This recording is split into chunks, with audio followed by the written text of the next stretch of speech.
Bonjour à toutes et tous. Je suis le docteur Ahmed Hadji, votre accompagnant dans le cours Mesures électriques et électroniques. Dans cette présentation, nous allons voir ensemble les grandeurs mesurables. Comme vous le savez, afin d'étudier un phénomène, un corps ou une substance donnée, il est nécessaire d'identifier ses caractéristiques. Ces caractéristiques doivent être distinguées qualitativement par un nom et quantitativement par une valeur suivie de l'unité choisie.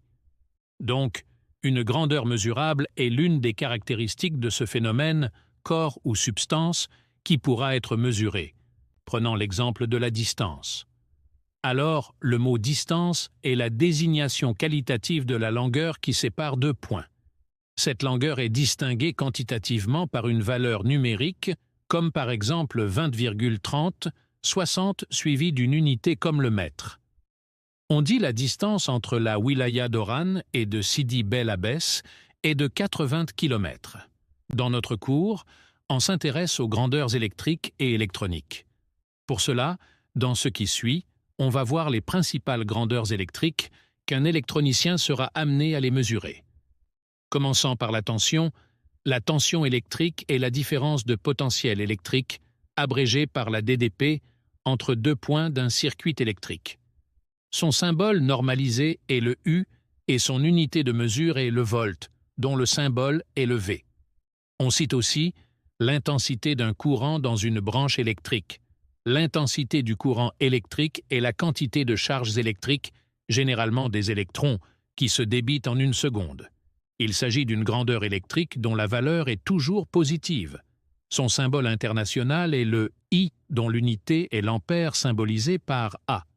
En plus de la tension et l'intensité du courant, il y a aussi d'autres grandeurs électriques comme la résistance d'un récepteur, la capacité d'un condensateur, la puissance dissipée dans un circuit, la fréquence et la période d'un signal, etc. Toutes ces grandeurs, on va voir en détail dans ce cours les moyennes et les méthodes pour les mesurer. La mesure des grandeurs électriques et électroniques nécessite la définition des symboles et des unités de mesure. Pour cela, une normalisation des unités et des symboles a été adoptée au niveau international.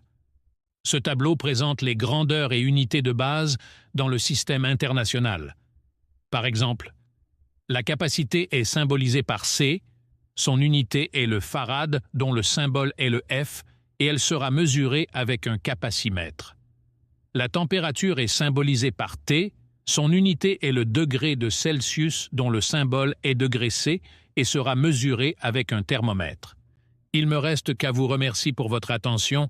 On se voit dans d'autres vidéos concernant le cours Mesures électriques et électroniques.